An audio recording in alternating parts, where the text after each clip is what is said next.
ketua, siap ketua. Oh, hebat. Oke. Yuk. 1, 2, 3 kelak.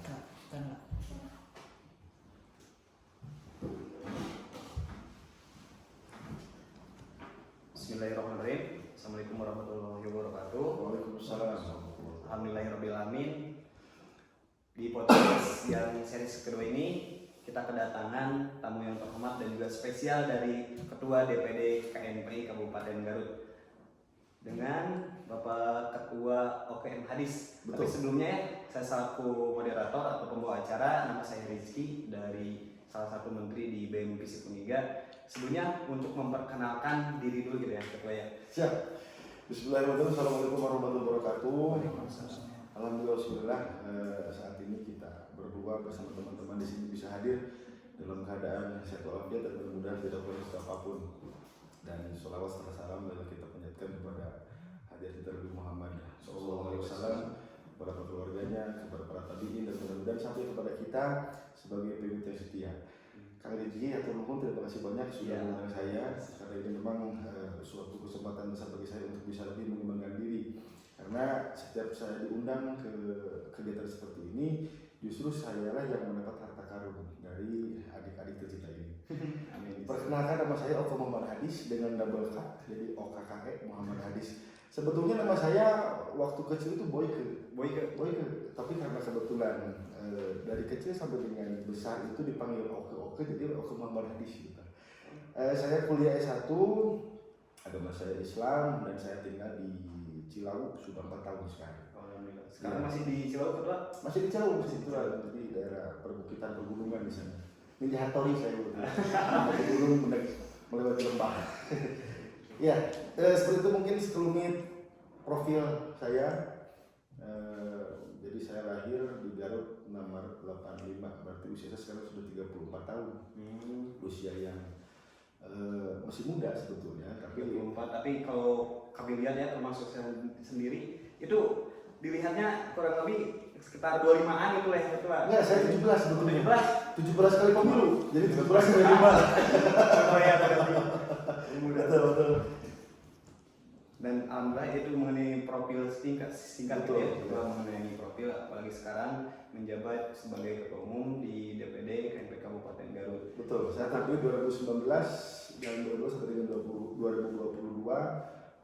di SK-nya, dan nanti 2022 ada lagi pemilihan ketua KNPI. Siapa tahu dari BEM Fisip Uniga ada yang mencalonkan nanti, siapa tahu. Insya Allah semoga saja ya Siap. menjadi salah satu inisiator dan juga pemuda calon pemimpin bangsa. Betul. Ya. Karena saya itu selalu terngiang dari pidato ketua ini di berbagai acara, baik itu organisasi manapun, bahwasannya pemuda hari ini adalah pemimpin di masa yang akan datang. Betul. Sehingga itu salah satu indikator dan juga motivasi bagi saya sendiri. Betul.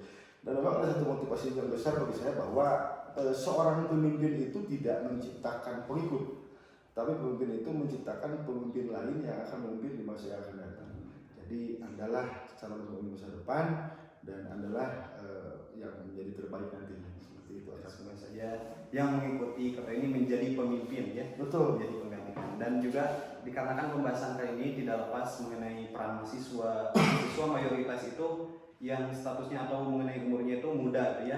Apalagi ada keterkaitan. Pastinya kita juga harus berelaborasi dengan salah satu organisasi Komite Nasional Pemuda Indonesia. Betul. Apalagi kita selaku BEM, Badan Eksekutif Mahasiswa, yang mana memiliki orientasi gerakan. Apalagi BEM ini memiliki orientasi dan juga paradigma untuk merealisasikan terhadap program-program yang membawa impact baik khususnya bagi para pemuda. Nah, untuk ketua itu sendiri mengenai progresivitas dan juga bagaimana sih mekanisme dan juga apa yang harus diharapkan dan juga harapan yang harus dilakukan mengenai anak muda.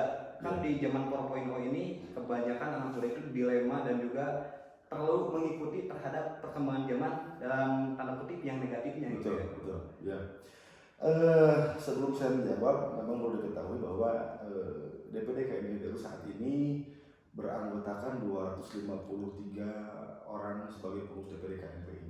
Itu yang pertama. Yang keduanya ada 58 OKP yang tergabung di DPD KNPI yang saat ini bisa disebut bernaung karena KNPI adalah sebuah rumah besar bagi OKP yang ada di Kabupaten Garut. Dan juga ada kepanjangan tangan dari DPD yaitu DPK yang ada di 42 kecamatan yang tersebar di Kabupaten Garut. Itu adalah susunan struktur dari KNPI saat ini yang mudah-mudahan dari tahun ke tahun OKP yang bernaung dan berkumpul di KNPI makin bertambah.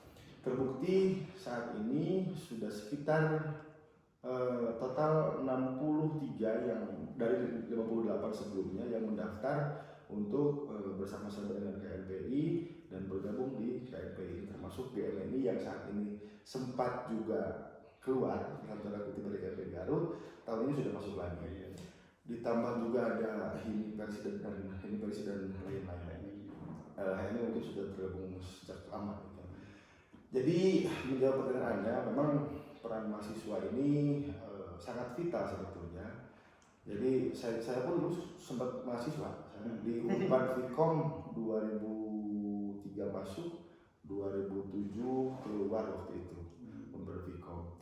Tadinya saya mau melanjutkan ke Akbim, cuma tidak boleh karena Akbim itu susbidan dan keluar seperti itu. Nah, menyambung ke peran mahasiswa bahwa mahasiswa itu harus kembali lagi ke Tridharma perguruan tinggi. Maaf ini karena saya racing, saya bawa bucat ini. Racing itu singkatan, kalau bucat buku catatan. Iya, boleh. Maaf. Karena saya sudah kemakan usia ini. Jadi yang pertama adalah peran mahasiswa itu melaksanakan pendidikan. Yang keduanya melakukan penelitian dan pengembangan. Dan yang ketiga melakukan pengabdian pada masyarakat. Itu memang 3 hal penting yang harus dilakukan oleh mahasiswa. Tidak boleh terlepas dari itu. Jadi memang banyak mahasiswa yang tidak berperan seharusnya sebagai mahasiswa. Saya pikir kalau mahasiswa tugasnya itu kuliah, mengenyam pendidikan dengan baik, melaksanakan pendidikan dengan baik, menerima perkuliahan dengan baik, dan mengimplementasikan di kehidupan sehari-hari dengan baik. Yang keduanya adalah melakukan penelitian dan pengembangan. Banyak hal yang memang terjadi dinamis di masyarakat yang tiap waktu berubah. Kalau zaman saya masyarakat seperti ini, kalau zaman Kang Miliki seperti ini masyarakatnya dan lain-lain. Apalagi memang saat ini generasi itu dikelompokkan. Ada generasi tradisional, generasi X, Y, Z, dan generasi Alpha. Generasi tradisional itu angkatan 22 sampai 45. Berarti itu angkatan buyut saya mungkin. Iya, buyut. Angkatan buyut saya yang sudah meninggal kebetulan. Ada juga generasi X dari 45 sampai dengan 66 yang memang ada ciri-ciri tersendiri. Generasi itu bisa dibilang generasi yang patriotik, generasi yang selalu manut pada pimpinan dan lain-lain. Kalau saya umur 34 ini berarti masuknya generasi Z. Saya lahir di mana ketika internet baru muncul waktu itu. Friendster baru ada. Tahu Friendster? Nggak tahu. Kalau saya itu kajamanan Friendster. Kajamanan. Karena Friendster itu awal dari Facebook dan lain-lain, ada instant messaging, ada Yahoo Messenger dan lain-lain. Sedangkan kalau anak saya ini adalah generasi Alpha, berarti 2011 sampai dengan selanjutnya. Generasi yang memang lahir di saat perkembangan teknologi sudah sangat besar. Nah, tantangan mahasiswa atau pemuda di zaman ini begitu berat dibanding dengan angkatan saya. Karena apa? Karena memang semuanya serba cepat, semuanya serba klik, dan semuanya serba instan. Kalau zaman saya ingin berkarya itu pasti memerlukan modal sosial, modal kapital yang sangat besar. Tapi kalau sekarang dengan modal yang sedikit, dengan kemampuan yang memang tidak terlalu besar, kita bisa menjadi something, bisa menjadi sesuatu untuk masyarakat. Maka dari itu, poin nomor 3 ini yang paling penting, mahasiswa harus melakukan pengabdian pada masyarakat. Bahwa manusia yang paling bermanfaat, manusia yang paling baik adalah manusia yang paling bermanfaat pada orang lain. Itu adalah ujung dari, itu adalah klimaks dari peran Anda sebagai mahasiswa. Jadi ujung-ujungnya pengabdian kepada masyarakat. Itu memang yang harus dilakukan oleh mahasiswa saat ini dan ke depan. Seperti Jadi itu. yang saya tangkap, jadi mengenai gerakan selain daripada perubahan zaman yang menyesuaikan, apalagi di zaman 4.0 ini, di sisi lain mahasiswa itu memiliki nilai lebih di mana kita mempermudah untuk mengabdikan kepada masyarakat. Karena kan tidak hanya langsung kepada lapangan, kita harus langsung ke masyarakat, tapi di sisi lain dikarenakan apalagi sedang COVID, untuk mengkampanyekan kebaikan-kebaikan ini di sisi lain juga bisa dengan cara-cara menggunakan digital gitu ya. Betul. Dan juga mungkin di sisi lain teknologi membawa dampak negatif, tergantung individual dan juga tergantung orang yang membawa gitu ya. Betul. Karena memang teknologi ini seperti mata pisau. Jadi badai kamu buncit hayam, badai kamu main hanjang gitu. Tergantung siapa yang memegangnya. Kalau misalnya kita bagi untuk kebaikan pasti akan berdampak baik. Tapi kalau kita melakukan untuk keburukan pasti akan berdampak buruk. Dan memang mahasiswa ini sebagai iron stock gitu. Maksud saya bahwa bukan hanya sebagai generasi penerus bangsa, tetapi sebagai generasi penerus bangsa. Karena tidak semua hal di bangsa ini harus diteruskan.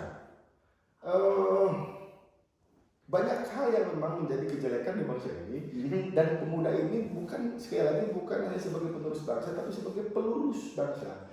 Jadi tidak semua harus diadaptasi, diadopsi, dan dilanjutkan. Yang keduanya adalah mahasiswa sebagai agent of change atau agen perubahan di masyarakat. Sekali lagi saya tekankan bahwa banyak hal-hal yang memang harus dirubah di masyarakat ini sehingga bisa berdampak kebaikan untuk masyarakat itu sendiri. Yang ketiganya adalah guardian of value atau pelindung daripada nilai-nilai kebaikan sosial yang ada di masyarakat. Itu peran sosial yang lain. Dan jalannya adalah sebagai moral force atau mahasiswa dituntut memiliki kekuatan moral dalam kehidupan bermasyarakat, meliputi tingkah laku, perkataan, dan juga tindakan. Karena mahasiswa ini adalah elitis para pemuda. Tidak semua orang itu bisa menjadi mahasiswa, tapi mahasiswa ada sebagian kecil dari pemuda yang di Kabupaten Garut. Hanya 1% ya pemuda kuliah gitu maksudnya. Nah, maka dari itu sebagai elitis dari pemuda, segala sesuatunya disorot, diperhatikan. Ulah bakal kucing kelakuan di luar, tapi apa yang kita ketik di media sosial itu sangat diperhatikan oleh masyarakat. Maka dari itu kita harus sangat berhati-hati. Dan yang terakhir adalah kita sebagai agen sosial kontrol. Jadi mahasiswa itu harus bisa mengontrol apapun yang berkaitan dengan kehidupan sosial masyarakat di kabupaten khususnya dan di Indonesia pada umumnya. Jadi yang mengenai poin-poin tadi yang telah disampaikan bahwasannya mahasiswa itu merupakan bagian daripada elit dari masyarakat dan juga sebagai agen of change bagi perubahan, karena kan Indonesia yang direncanakan sebagai Indonesia emas di tahun 2045 tersebut, maka kita harus melahirkan, mencetak dan juga membina para generasi muda untuk menjadi pemimpin di masa yang akan datang. Dan juga tadi berbicara mengenai sebagai yang mengawasi atau yang menjalankan terhadap implementasi terhadap kebijakan-kebijakan yang dimiliki atau dibuat oleh pemilik otoritas. Mahasiswa juga kan berperan untuk mengawasi. Jadi selain daripada mengimplementasikan nilai-nilai untuk mengabdi ke masyarakat dan juga tadi berbicara mengenai kebijakan di Kabupaten Garut, mahasiswa itu kan kebanyakan lah gitu ya yang menjadi bukan penyakit, yang harus dirubah mengenai mindset mahasiswa acuh terhadap apa yang telah dibuat oleh para pemilik otoritas itu cenderung cuma saja gitu ya. Jadi bagaimana sih kalau pendapat dari perspektif ketua ini mengenai mahasiswa yang memiliki kesadaran terhadap regulasi yang telah dibuat ataupun mengenai mahasiswa yang acuh terhadap regulasi yang ada? Ada dua hal yang jadi saya garis bawahi dari pernyataan Anda. Yang pertama adalah Indonesia Emas 2045, itu yang saya akan jawab terlebih dahulu. Bahwa memang pemerintah telah mencanangkan Indonesia Emas atau Indonesia berjaya di tahun 2045. Tetapi harus kita ketahui bahwa saat ini kita menghadapi bonus demografi yang hanya satu negara itu satu kali di seusia negara itu mengalami yang namanya bonus demografi. Jadi mau kealaman dulu bonus demografi itu. Kalau yang masih bilang kita akan menghadapi bonus demografi itu bohong. Kita sekarang ini sudah menghadapi bonus demografi. 2020, 2030 kita akan menghadapi di mana usia produktif itu lebih besar daripada usia non produktif. Usia 15 anak, 64 kaluhur itu bakal segede. Anu seueur usia 15 sampai dengan 64. Berarti banyak pemuda nantinya di 2020 sampai 2030. Apalagi ini berkaitan secara langsung dengan pandemi Covid. Tahun 2020 bayangkan bahkan 2020 pandemi, manusia itu benar diisolasi di rumah, musim hujan. Musim hujan kalau yang sudah berumah tangga itu melakukan apa? Pasti melakukan catur, bukan. Pasti berproduksi. Betul. Nah, 2020 ini memang Allah mentakdirkan seperti itu. Sebelum 2020, pemerintah sudah mencanangkan bahwa bonus demografi akan terjadi di 2020 sampai dengan 2030. Pas 2020 ada pandemi deh. Pasti bakal berisi gitu. Pemuda terbesar keturunan orang gitu. Nah ini satu hal yang harus kita sikapi, harus kita hadapi bahwa mau dikemanakan pemuda yang begitu besar dan banyak ini. Pemerintah Kabupaten Garut khususnya harus segera membuat kebijakan yang berkaitan dengan bonus demografi ini. Jadi jangan dianggap sepele. Karena 2030 kabayang banyak pengangguran, mau diapain pemuda ini? Nah, yang tadi bahwa pemuda itu dianggap apatis terhadap kebijakan publik. Kalau saya pribadi, kalau mau menyalahkan, ya salahkan dua-duanya. Pemerintah mungkin kurang sosialisasi akan kebijakan itu. Yang keduanya, pemuda itu banyak memisahkan hal-hal yang berkaitan dengan politik dan sosial. Bayangkan oleh Anda bahwa ketika seorang pemuda itu merasa punya masalah, dia bukannya berangkat ke partai politik, bukan berangkat ke pemerintah yang punya kebijakan, bukan masuk ke sistem untuk bisa membuat suatu perubahan di sistem itu, tapi malah lari ke change.org misalnya, atau mungkin lari ke kitabisa.com misalnya, atau orang punya masalah bukan lari ke kantor polisi, dia di kantor polisi musibah dan bla bla bla.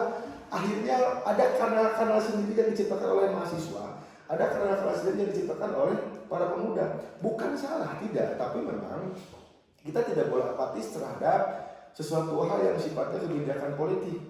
Karena dari mulai kita lahir sampai dengan kita meninggal, kita itu dihadapkan pada politik. Dari mulai saya merem sampai saya bertadai, itu dihadapkan pada politik yang berkesinambungan. Siapa yang menentukan harga telur ketika saya sarapan di pagi hari? Itu politik. Siapa yang menetapkan undang-undang pemakaman ketika kita meninggal nanti? Itu politik juga. Maka dari itu saya mohon kepada mahasiswa seluruhnya atau pemuda di Kabupaten Garut untuk bisa terlibat aktif dalam kebijakan-kebijakan yang memang berkaitan langsung dengan pemuda atau masyarakat. Jangan apatis seperti itu. Jadi mengenai pesan dan juga harapan gitu ya dari gua. Jadi mungkin ini kan banyak yang menonton juga dari generasi muda ataupun dari generasi yang melewati masa mudanya. Jadi kan Soekarno juga pernah mengatakan, berikan aku 1000 orang tua maka akan dicabut Semeru dari akarnya. Berikan aku 10 pemuda maka akan kuguncangkan dunia. Sedangkan di Indonesia sekarang lebih 70 pemuda, seharusnya Indonesia itu harus terguncang-guncang. Betul. Dengan gerakan para pemuda. Ya, sebentar ini saya berat api nih. Apakah Anda semua ingin jadi bagian dari 10 pemuda itu yang disebut Bung Karno, atau mau jadi pemuda rebahan? Jadi buat para pemuda yang kaum rebahan gitu ya, ketua ulah aja. Semoga saja bisa semangat kebahagiaan. Bisa mati ya di sini. Stroke. Jadi buat para pemuda juga ini pesan dari Bapak Ketua bahwasannya daripada kita menjadi kaum rebahan, cobalah bergerak. Karena kita sebagai agent of change, selain daripada mahasiswa, siapapun yang berstatus sebagai pemuda harus melakukan perubahan, baik itu di bidang sosial, politik, keagamaan, dan juga yang lainnya, asalkan berkontribusi membawa kebaikan kepada masyarakat. Betul, sangat betul. Karena pemuda itu harus sibuk. Saya itu umur 34 tahun.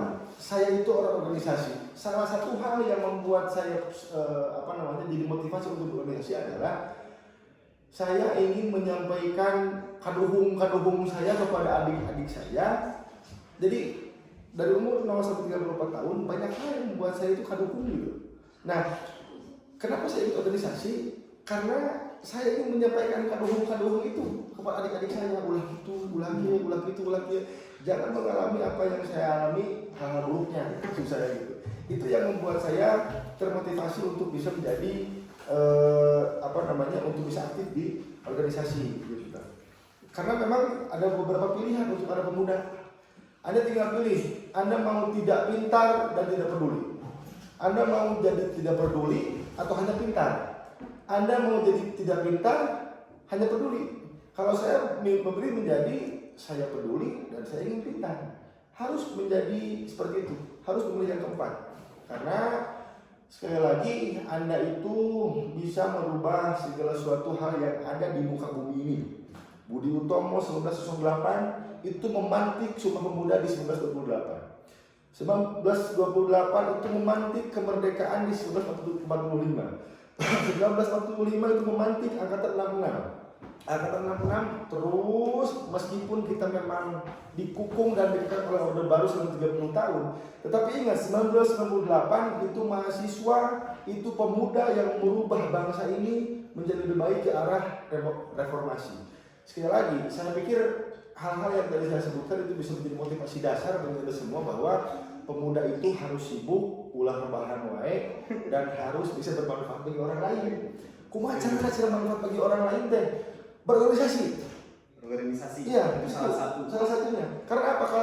Kalau kita tidak berorganisasi, hoyong bermanfaat bagi orang lain itu udah hese. Paling naon mentaskeun ini tetap. Ayo dipentaskeun atau pangangkatkeun balanjaan mamahna misalnya dan lain-lain. Kita memang bisa bermanfaat, tapi namun di organisasi. Bayangkan oleh Anda satu orang itu ibaratnya tetes embun gitu. Tetes embun dihijikan di organisasi bakal jadi lautan gitu. Nah, itulah memang sibuk berorganisasi dan bermanfaat untuk orang lain. Itu yang harus saya tekankan. Ya, jadi kan keren tuh bener? Keren pisan gitu ini. Corona dia menggebu-gebu.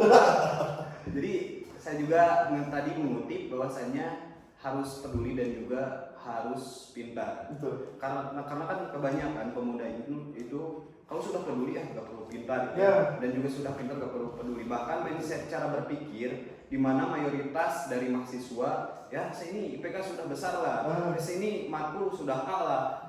Jadi mengenai orientasi untuk peduli itu jarang-jarang selain daripada orang yang memiliki IPK tinggi dan juga peduli terhadap kehidupan sosial. Betul. Jadi kan karena masyarakat itu gak butuh IPK yang tinggi. Betul. Jadi orang tua itu atau pihak perusahaan juga IPK-nya tinggi enggak juga kan. Betul. Tapi masyarakat itu sangat berharap dan juga sangat menginginkan mengenai gerakan pemuda untuk memberikan kontribusi di berbagai aspek. Betul. Iya, karena memang saya akan jelaskan satu kenyataan pahit dalam kehidupan ini. Pahit bisa berarti pahit ya Bapak Ibu asli. Bahwa kuliah itu adalah mencari ilmu, bukan untuk mendapatkan ijazah. Bonusnya ijazah mah kita maksudnya. Karena apa? Karena ketika kita turun ke masyarakat, sok dan bingung. Teman saya lulusan Akper itu jadi CS di BCA. Teman saya lulusan Akbid tadi Akademi Kebiadaban Akademi Kebidanan bukan Belepotan. Itu tidak bekerja sesuai dengan ijazahnya. Maka dari itu kita harus menyiapkan sesuatu hal yang lebih daripada ijazah. Apa? Kemampuan kita secara mandiri. Kita harus bisa berusaha. Kita harus bisa mengembangkan bakat-bakat kita selain daripada apa yang terpatok dalam ijazah itu. Karena saya yakin Allah itu menciptakan seseorang dengan kelebihan, kekurangan, dan kemampuan.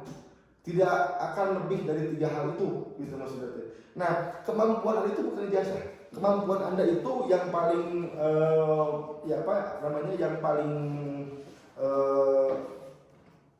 yang paling besar adalah di kepala Anda, di otak Anda. Anda punya kemampuan sekali lagi lebih daripada ijazah itu. Mudah-mudahan apa yang saya katakan di sebelum belepotan ini tersampaikan. Karena itu terbukti saya sarjana apa dan sekarang menjadi apa. Jadi sekali lagi Anda harus bisa memiliki kemampuan pribadi yang di luar daripada ijazah itu. Jadi kadangnya kebanyakan ya kalau jadi tidak ada korelasi atas keilmuan yang kita perdalam di universitas ataupun di SMA, tapi pas kerja beda lagi gitu ya. Dan juga tadi berbicara mengenai skill, bahwasannya setiap individual, bukan hanya pemuda, siapapun itu memerlukan skill untuk memberikan manfaat ya. Jadi buat apa juga sih kita IPK tinggi pas keluar kuliah tapi tidak ada kemampuan yang lebih. Jadi kan tadi arahan dari ketua ini ya salah satunya masuk organisasi, baik itu organisasi apapun, sosial, keagamaan atau kepemudaan. Dan juga kalau berbicara mengenai pemuda, terus tadi memperdalam mengenai akademis, kalau berbicara mengenai politik gitu ya, politik dan juga pemuda, terkadang juga itu merupakan salah satu isu yang bisa dikatakan tidak seksi. Bahkan kan tadi kalau berbicara politik itu mempengaruhi terhadap kehidupan. Karena kan politik itu membahas mengenai legitimasi dan juga legalitas dan berbuat suatu kebijakan. Apalagi kan ini teman-teman khususnya di Sisip Uniga tidak lepas yang namanya sosial, yang namanya politik. Sehingga kalau berbicara politik, apa sih yang ketua ingin sampaikan kepada generasi muda, bahwasannya kita harus peduli terhadap kehidupan berbagai aspek, salah satunya sosial dan juga politik itu untuk melakukan perubahan gitu. Itu memang suatu hal yang bersifat sistemik, berkesinambungan antara politik dengan kepemudaan. Tapi memang saya akan sampaikan hasil Litbang Kompas tahun 2020 bahwa keterlibatan pemuda itu paling kecil di partai politik. Justru lebih besar di Ormas, lebih besar di OKP, lebih besar di LSM gitu. Itu fenomena yang sangat menarik bagi saya, berarti pemuda apatis politik itu masih terjadi pada saat ini. Itu terbukti dari hasil Litbang Kompas yang sekali lagi menyebutkan bahwa keterlibatan pemuda itu hanya sedikit di partai politik. Nah, saya itu mengharapkan pemuda itu justru aktif di partai politik. Karena apa? Karena partai politik inilah yang berada di posisi teratas dalam hal kebijakan yang berkaitan dengan kehidupan manusia di alam demokrasi. Partai politik inilah yang nantinya akan menghasilkan pemimpin-pemimpin yang memang menjadi harapan kita semua. Jadi saya harapkan kepada mahasiswa, kepada pemuda untuk aktif di partai politik, gitu. Aktif. Karena apa? Karena jangan sampai terjadi yang seperti saat ini terjadi. Jadi ayah dinasti politik cina ya rumah. Bapaknya putranya dia bakal jadi gitu maksudnya. Nah saya tidak mau seperti itu, gitu. Jadi partai politik memegang peran yang sangat besar. Karena politik bagi saya itu, politik adalah cara untuk membahagiakan semua orang. Politik itu bukan cara untuk membahagiakan satu orang, bukan membahagiakan partai politik, bukan membahagiakan anaknya, bukan membahagiakan anggotanya, tapi membahagiakan seluruh manusia yang ada di dalam demokrasi ini. Itu. Nah, lamun pemuda teriringan dengan partai politik, atau begitu kan,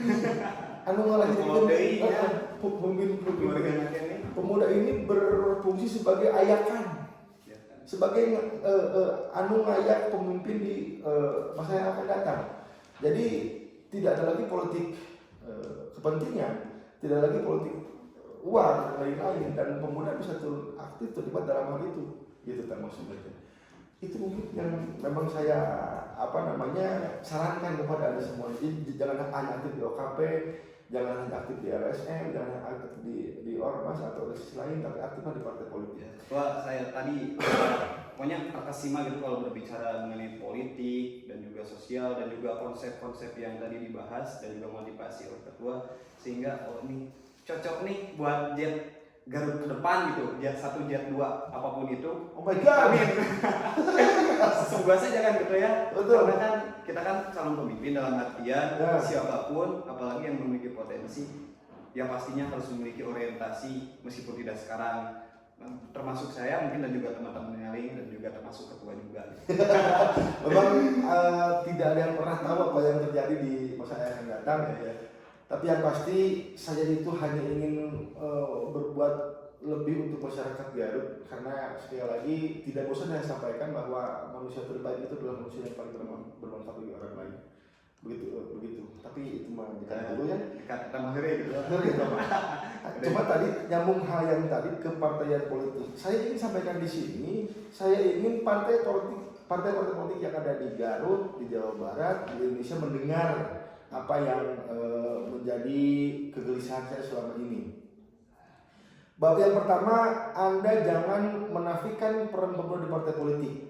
Yang keduanya, Anda itu kudu jelas ideologinya. Jadi ke kamera ya, ke kamera ya. Anda kudu jelas ideologinya gitu. Tolong itu kan dia maksudnya teh. Pemuda itu bingung karena ideologi partai politik abu-abu. Anu beurem abu-abu, anu hijau abu-abu, anu hideung abu-abu gitu maksudnya.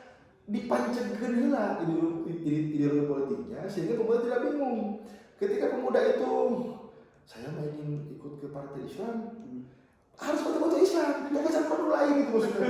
Saya mau ingin ke kekaryaan, kudu kekaryaan betul-betul. Saya mau ingin ke nasionalis, betul-betul. Jadi pancengkeun heula ideologina sehingga pemuda itu henteu apatis, henteu asa-asa ngiringan ke partai politik. Punten ke partai. Jadi mungkin ini kedua mengenai kritik dan saran, dikarenakan banyaklah mekanisme yang mahasiswa ataupun para pemuda lakukan, baik secara turun ke lapangan, ya semua saja dengan adanya podcast ini kan yang nonton itu selain dari pihak akademisi ataupun para pengikut dari PMPC Uniga, termasuk pihak pemerintah supaya dapat mendengar dan juga masuk ke dalam hatinya, oh iya ternyata benar dengan podcast kali ini bisa ya ilham-ilham masuk. Ya betul. Karena memang partai politik bukan dari kader pemuda ya. Kemarin dari pemuda tadi ajakan Malaysia bla bla bla. Partai politik itu robah gitu maksudnya Mbak. Sehingga ada daya tarik kan pemuda ya. Semangat deh partai ini mah. Dan ideologinya jelas, programnya ada,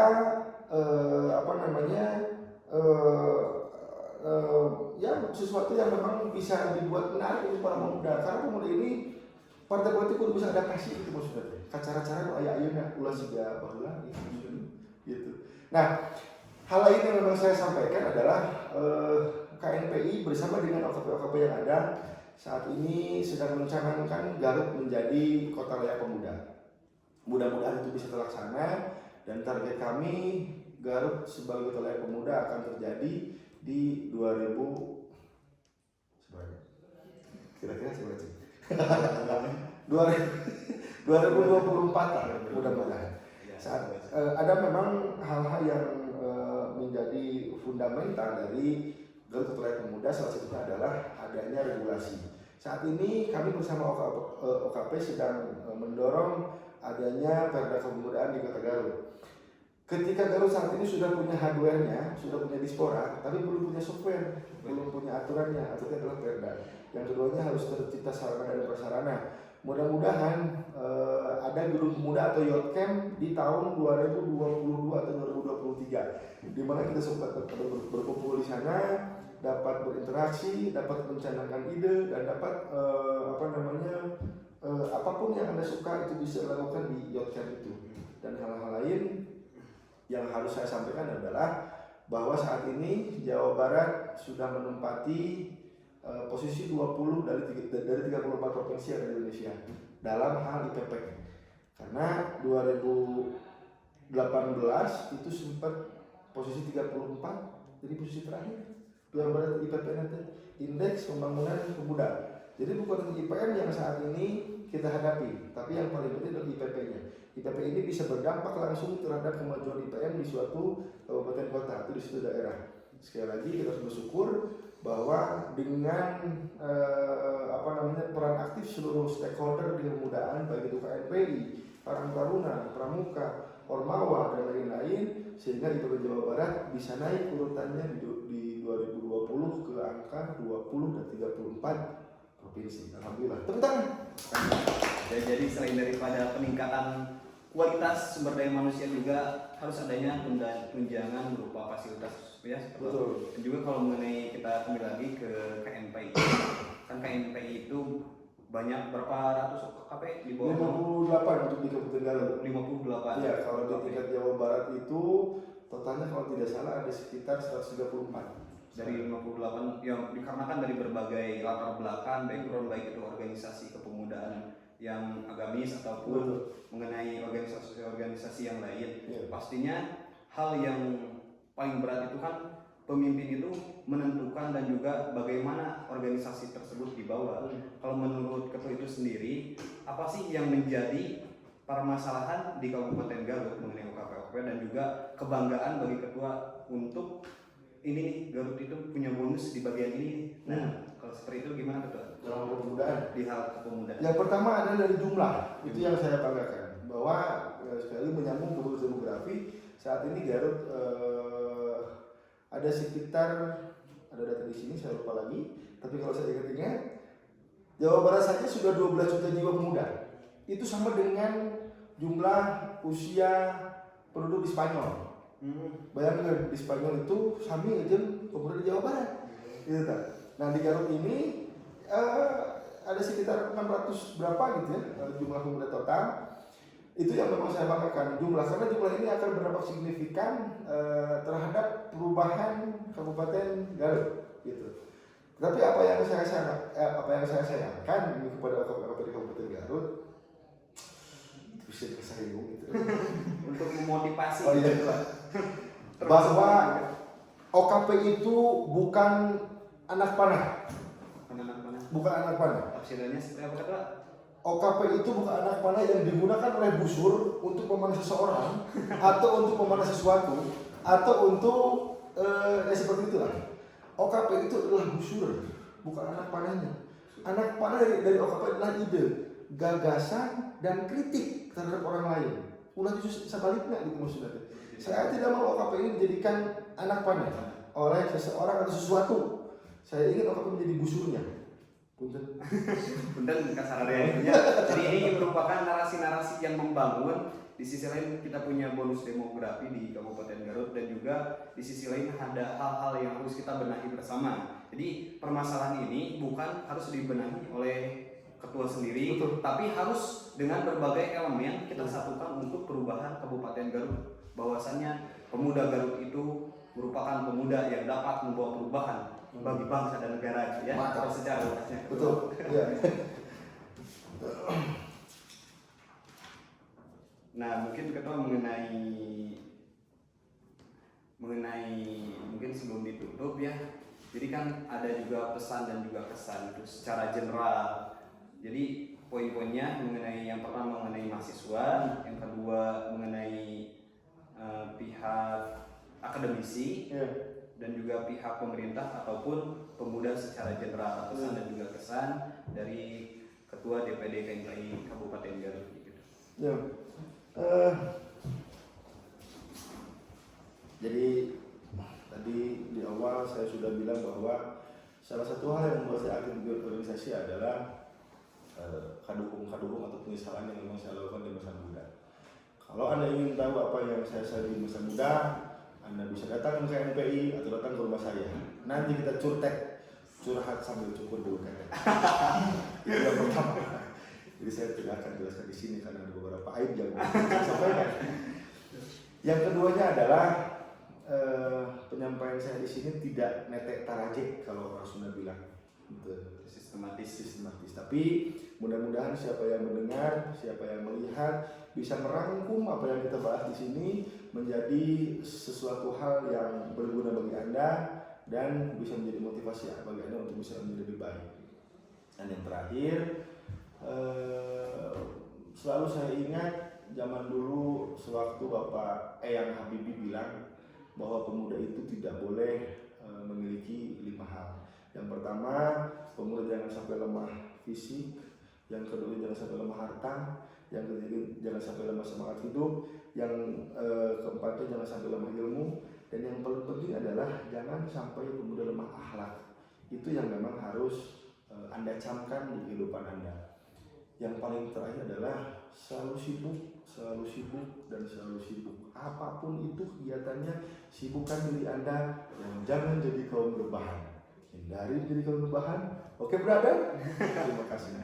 Siap lah, terima kasih Ketua ya. Dan juga narasi-narasi keilmuan kita harus bangun. Dan juga jangan lupa innama buistu liutami makarimah akhlak ya. Pesan daripada Rasul bahwa Rasul itu diutus oleh Allah Subhanahu wa taala ke muka bumi ini untuk menyempurnakan akhlak. Buat apa kita punya skill yang sangat luar biasa, kaum intelektual tapi tidak ada akhlak yang baik, ya kesananya paling udah bilang korupsi gitu ya ketua. Betul. Semoga saja kita terjauh dari hal-hal tersebut, khususnya untuk generasi muda. Yep. Mungkin ada sedikit kata-kata penutup gitu dari sebelumnya.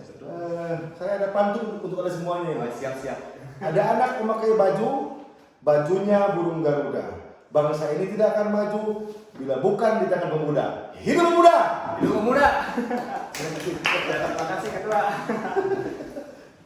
Jadi pesan yang sangat luar biasa sekali. Alhamdulillah tidak kerasa ketua tadi kita berbincang-bincang dan juga adanya keterbatasan waktu mungkin kita lanjutkan di belakang itu, dan juga KMPI pastinya membuka selebar-lebarnya berbagai aspirasi khususnya untuk generasi muda gitu ya. Kalau mau silaturahmi ya silahkan untuk main dan juga diskusi yang membawa manfaat di sekretariat KMPI Kabupaten Garut. Saya tunggu di sana. Siap lah Anda gitu. Karena pemuda itu bukan hanya OKP ya, maksudnya ada komunitas, ada ada hubungan-hubungan lain yang hanya tidak di OKP yang memang harus kita rangkul dan harus kita dengar aspirasi semuanya. Seperti bukan hanya yang berbadan hukum tapi general gitu ya. Betul. Ya. Pastinya saya ucapkan sekali lagi terima kasih atas narasi-narasi dan juga ilmu-ilmu yang sangat luar biasa.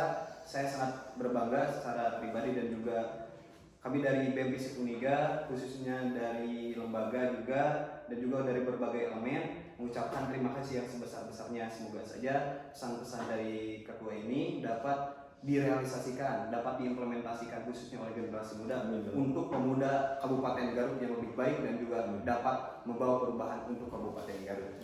Terima kasih ya ketua. Sampai ketemu di lain waktu ataupun di episode selanjutnya.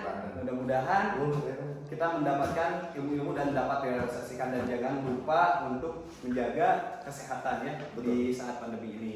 Saya Muhammad Rizky undur diri. Semoga saja kita dapat bertemu lagi di episode selanjutnya di podcast BEM FISIP Uniga. Saya ucapkan terima kasih untuk berbagai elemen yang sudah ikut berpartisipasi untuk mensukseskan acara ini. Wabillahi taufiq wal hidayah. Wassalamualaikum warahmatullahi wabarakatuh. Waalaikumsalam warahmatullahi wabarakatuh.